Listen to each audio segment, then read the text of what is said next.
Czy na Śląsku można jeszcze odnaleźć miejsca, które wyglądają jak żywcem wyjęte z epoki arystokracji? Za tymi murami kryją się historie dawnych właścicieli, wielkich fortun i świata, który bezpowrotnie przeminął. Dziś odwiedzimy zespół pałacowo-parkowy w Brynku, jedną z najbardziej niezwykłych i niedocenianych rezydencji Górnego Śląska. Monumentalna architektura, kamienne rzeźby, reprezentacyjne wejście i dziesiątki detali, które opowiadają historię minionych pokoleń. Kim byli ludzie, którzy stworzyli to miejsce? Jak wyglądało jego życie w czasach największej świetności? I dlaczego Brynek do dziś zachwyca każdego, kto przekroczy jego bramę? Za chwilę odkryjemy jedną z ukrytych pereł Śląska.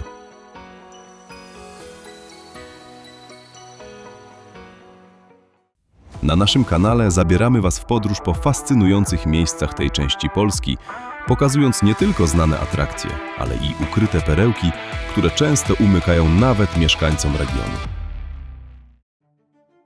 Pośród lasów i parkowych alei Górnego Śląska znajduje się miejsce, które od ponad 100 lat przypomina o czasach arystokracji, wielkich majątków ziemskich i architektury tworzonej bez kompromisów. To Brynek. Na pierwszy rzut oka uwagę przyciąga monumentalny pałac. Jego bogato zdobiona fasada, wysokie dachy, liczne rzeźby i reprezentacyjne wejście sprawiają, że trudno przejść obok niego obojętnie. Historia Brynka rozpoczyna się na początku XIX wieku.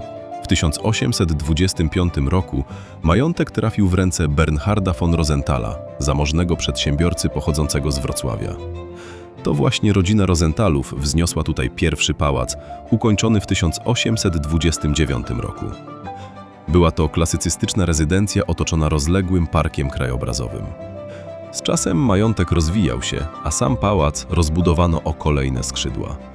Jednak wygląd, który możemy podziwiać dzisiaj, zawdzięczamy innym właścicielom. Na początku XX wieku Brynek kupiła jedna z najpotężniejszych rodzin przemysłowych Górnego Śląska – ród Hemkel von Donnersmarck. Rodzina posiadająca kopalnie, huty, ogromne majątki ziemskie i rezydencje rozsiane po całym regionie. W 1904 roku nowym właścicielem Brynka został hrabia Hugo II Hemkel von Donnersmarck. Już rok później rozpoczęto wielką przebudowę według projektu architekta Karla Grossera. Hej, hej! Pozwól, że na chwilę zatrzymamy się w tym momencie. Zostaw proszę łapkę w górę, zasubskrybuj nasz kanał i włącz powiadomienia o nowych filmach. To niewielki gest, który bardzo pomaga nam rozwijać naszą twórczość i tworzyć kolejne materiały. W praktyce oznaczało to niemal całkowite stworzenie nowej rezydencji. Znaczną część starego pałacu rozebrano, a na jego fundamentach powstała monumentalna budowla w stylu eklektycznym z dominującymi elementami neobaroku. Ich koszt oszacowano na około 3 miliony marek w złocie. Już z daleka uwagę zwraca imponująca fasada. Wysoki, mansardowy dach, ośmioboczne wieże zwieńczone charakterystycznymi hełmami, bogato dekorowane okna i monumentalny portyk wsparty na kolumnach. Spacerując wokół budynku, można dostrzec, jak wiele uwagi poświęcono detalom. Równie ważne jak sam pałac było jego otoczenie.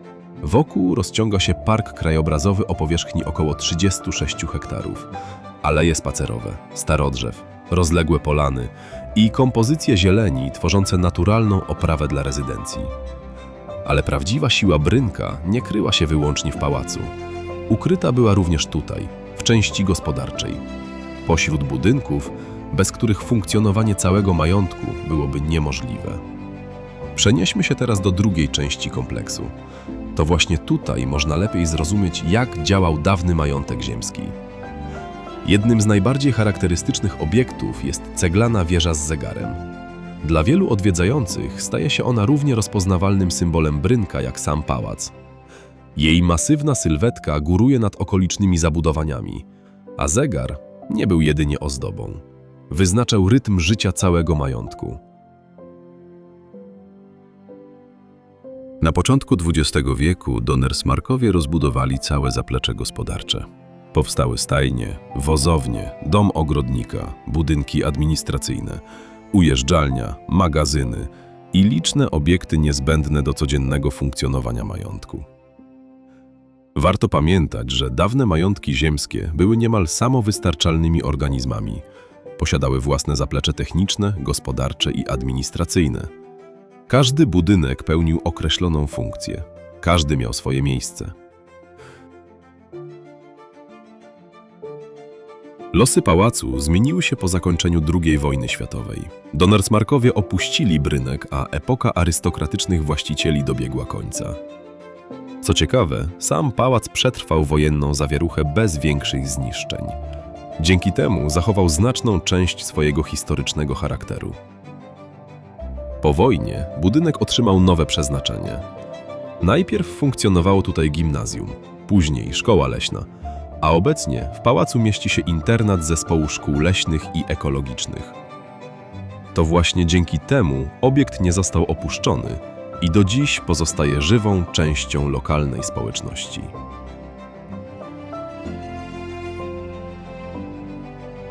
Zespół tałacowo-parkowy w Brynku pozostaje jednym z najciekawszych przykładów dawnej architektury rezydencjonalnej Górnego Śląska. Łączy w sobie elegancję arystokratycznej rezydencji, piękno parkowego krajobrazu oraz autentyczność zachowanego zaplecza gospodarczego. To nie tylko zabytek, to opowieść o świecie, który przeminął, ale którego ślady wciąż możemy odnaleźć w murach pałacu, w cieniu parkowych drzew i pod zegarem dawnej wieży. Zachęcamy do pozostawienia łapki w górę i subskrypcji naszego kanału.